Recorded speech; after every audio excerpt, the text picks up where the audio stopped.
ರಾಷ್ಟ್ರಧ್ವನಿ ನ್ಯೂಸ್ಗೆ ಸ್ವಾಗತ. ಉಪವಿಭಾಗಾಧಿಕಾರಿ ವಿರುದ್ಧ ಕ್ರಮಕ್ಕೆ ಆಗ್ರಹ.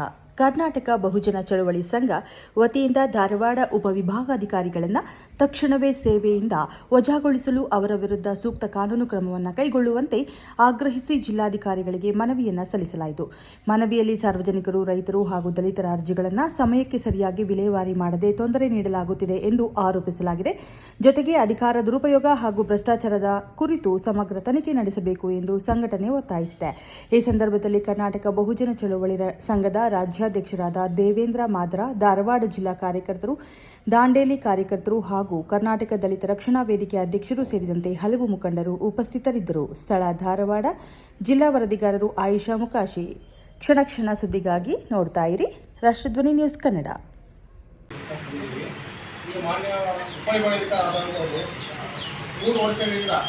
ಯಾವುದೇ ರೈತರಾಗಲಿ, ದಲಿತರಾಗಲಿ, ಜನಸಾಮಾನ್ಯ ಯಾವುದೇ ಕೆಲಸ ಕಾರ್ಯಗಳನ್ನು ಮಾಡ್ತಾ ಇಲ್ಲ. ಭ್ರಷ್ಟಾಚಾರ ಯಾರು ಹಣ ಕೊಡ್ತಾರಲ್ಲ ಅವ್ರ ಕೈಲಿ ಅಷ್ಟೇ ಹೋಗುತ್ತೆ. ಯಾರು ಕೂತ್ಕೊಂಡು ಅವ್ರಿಗೆ ಕಾರಣ ಆಗ್ತದೆ, ಅವ್ರಿಗೆ ಫೈಲ್ ಬರೀ 2 ವರ್ಷ ಆಗಿದೆ, 3 ವರ್ಷ ಇದೆ, 4 ಪೆಂಡಿಂಗ್ ಇಲ್ಲ. 23 ಕೋಟಿ 26 ಕೋಟಿ ಇವತ್ತು ಮಾಡಿ ದುಡ್ಡು ಕೊಡಲಿಲ್ಲ ಅಂದ್ರೆ ಯಾವುದೂ ಕೆಲಸ ಹಾಕಿಲ್ಲ. ಸಿಕ್ಕಾಪಟ್ಟಿ ಭ್ರಷ್ಟಾಚಾರ. ಆಮೇಲೆ ಕಾನೂನು ಬಾಹಿರ ಭೂ ಮಂಜೂರಾತಿ ಮಾಡೋದು ಸರ್ಕಾರಿ ಜಮೀನುಗಳ, ಆಮೇಲೆ ದಲಿತರ ಜಮೀನುಗಳ ಪ್ರಭಾವಿ ಮಾಡೋಕೆ ಗೌರ್ಮೆಂಟ್ಗಳು ಅಲ್ಲವನ್ನ ಬೇರೆ ವರ್ಷದಲ್ಲಿ ಖಾತೆ ಮಾಡೋದು.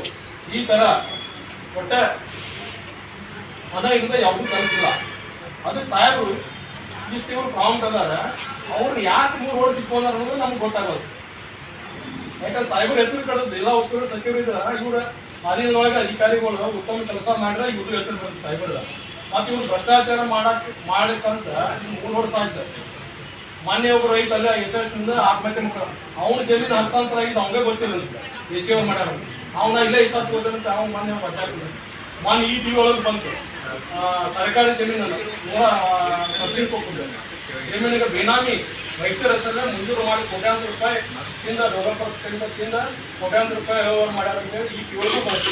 ಇಷ್ಟೆಲ್ಲ ಬಂದರೂ ಕೂಡ ಜಿಲ್ಲಾ ಉಸ್ತುವಾರಿ ಸಚಿವರು ಆ ಕಡೆ ಗಮನ ಕೊಡ್ತಿಲ್ಲ.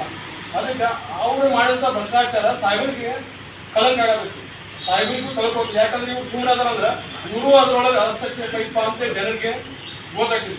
ಅದಕ್ಕೆ ಸಾಹೇಬರು ಕೂಡಲೇ ಆ ಭ್ರಷ್ಟ ಅಧಿಕಾರಿನ ಸಸ್ಪೆಂಡ್ ಮಾಡಿ ಏನಲ್ಲಿ ಕಡತಗಳ ಈಗ 3 ವರ್ಷದಾಗಿ ಏನು ಕಡತ ನ್ಯಾಯಾಲಯ ಕಡತಾಗಿ ಉಳಿದೆಲ್ಲ ಸಂಕಲನ ಕಡತಗಳಿಗೆಲ್ಲ ಅವನಾಗಿ ಒಂದು ತನಿಖೆ ನಿಮ್ಮನ್ನ ರಚನೆ ಮಾಡಿ ಎಲ್ಲ ತನಿಖೆ ಮಾಡಿ ಯಾರಿಗೆ ಅನ್ಯಾಯ ಆಗೈತಿ ಇನ್ನೊಂದು ಕ್ಲಿಯರ್ ಕಾನೂನು ಬದ್ಧ ಫೈಲ್ಗಳು ಇನ್ನೂ ಹಿಡಿದುಕೊಂತ ಅವನು ಸೂಕ್ತ ಸಮಯದೊಳಗೆ ಮಾಡಿ ಸಾರ್ವಜನಿಕರಿಗೆ ಅನುಕೂಲ ಆಗುವಂಥ ಕೆಲಸ ಸಾಹೇಬರು ಮಾಡಬೇಕು. ಇಲ್ಲಾಂದ್ರೆ ಸಾಹೇಬರ ಹೆಸರು ಬರೋದಿಲ್ಲ, ಅಧಿಕಾರಿ ಬಂದ್ರೆ ಸಾಹೇಬರ ಹೆಸರು ಕಲಿತು.